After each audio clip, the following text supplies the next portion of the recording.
See if we can get a big hog on the ice today. Yeah. Big bubbles, big bubbles. I got it. We got it, buddy. Woo! Epic, man. I don't know if a day like that will ever happen again.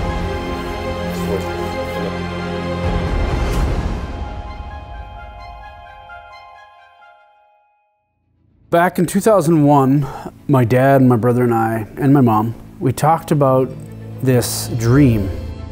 We had two sons that were really anxious to get into the lodge business. We were very optimistic. Certainly we realized that it was going to be a lot of hard work. We felt this draw to start a fishing lodge. And when we started this quest for a fishing lodge, we had absolutely no idea what was entailed. We flew in here one day in October, and it was just absolutely beautiful. And it kind of won each of our hearts. We said, okay, if you guys want a lodge, we're going to go for it. All we knew was we wanted to do it, and it was beautiful here. It's been just an incredible experience the last 20 years. It was, I guess, 4 years ago, I was sitting in the same seat for an interview. It was my first time at Baker's. Clayton caught a huge trout on that trip. That was, one of the biggest Lakers I'd seen through the ice. 39 3/4. And at that time, it was the pinnacle of my fishing hard water. And now, 4 years later, so much has advanced here. This week, our first day, I had the mindset that we're gonna grind it out. But the stars aligned and we dropped the line, and while we were setting the tip up, the first rod of the day, the flag went up. My buddy Brandon caught his first Laker ever, 36-incher, and that kind of all of a sudden the floodgates opened. It was spectacular. It was just one of those days where everything lined up. I don't know if a day like that will ever happen again.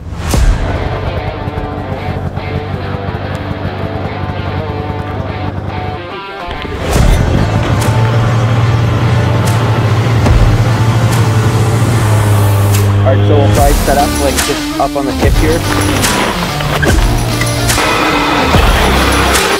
Yeah, sorry.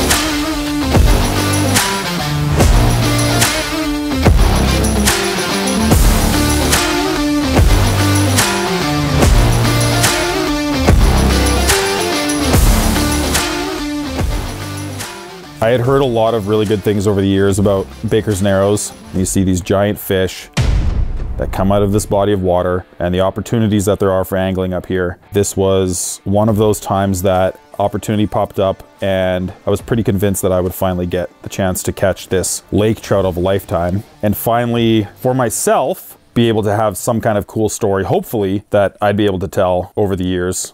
It was still, just late afternoon. There were still a few hours left of fishing. I walked back into the ice shack, and there's a mark at the bottom of the screen in 75 feet of water. This lure is dropping closer and closer and closer to this mark as this mark starts to slowly come up towards my bait. When the two dots met on that sonar screen, it was on. Line screaming, nerves, stress, everything super high. The heaviest fish I've ever felt through the ice. I feel like my rod's going to explode. I feel like my heart's gonna explode. And sure enough, my personal best lake trout comes through the ice. Yeah, very close. Yeah, it's right here. Oh my gosh. Looked like it had big head shakes there. Big bubbles, big bubbles. He's a nice one. I got it. We got it, buddy. We got it, bro. Heck yeah, bro. Oh. That's a fish, bro. Woo!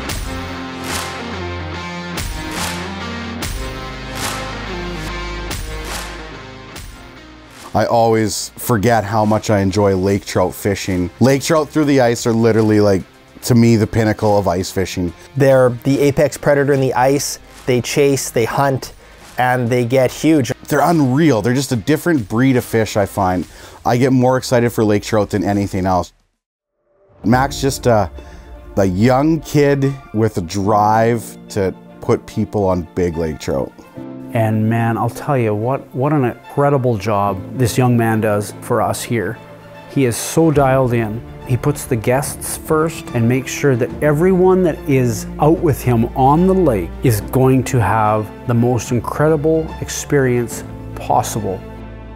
Legendary Lake Athapapaskow. This lake is just unbelievable. It's such an incredible fishery.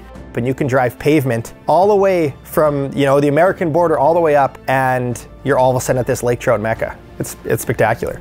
And it's amazing. Everything's just like beautiful wood, cottagey texture. It's just beautiful. Clubhouse is nuts. Just a amazing place to chill. Chit chat is really fantastic. And between the tables, just that camaraderie, kind of start to look forward to that. Play a game of pool, watch the fire, watch a game. Great service. Couldn't ask for anything better than that. And it was such a relief to have all of our breakfasts, lunches, and dinners completely covered. And I always want a really nice portion, and they have that here in spades. We also have a lot of equipment rental here. We've got snowmobiles, we've got snowcats for ice transportation, and pretty much everything in between. After us being here for 21 years, now in 2023, my folks are finally able to retire, and I'm taking over the business. I'm super excited to see where this place is gonna go with Brett now taking it over from Rod and Peg. He's got such an imagination and creativity. He's got an ice fishing shack out on the lake right now that's full of windows to watch the northern lights. He's always looking for that next best thing out there. Brett has that drive just to continue to make this place the legacy that it already is, and just continuing on to make it better and better and better. From where it was 4 years ago to where it is now, I can't imagine what it's going to be 4 years in the future, because they're just scratching the surface of what the potential is on this lake. The one tip that I would leave regarding traveling to the north and going on a fishing trip like this, if you ever get an invite from a buddy or a friend calls you up and says, hey, I want to go to the north and catch a giant fish, you say yes every time, and you go. And you take that opportunity, and you'll never regret it. I'm gonna carry this story with me forever, and I'll be telling it to my kids until I'm an old man. And they'll hate it, but I'll love every second of it. Those memories of just the fellas hanging out, just that moment, holding that fish. And that's exactly why you come to a place like Baker's, spend a week fishing, and bring back memories that you'll have forever.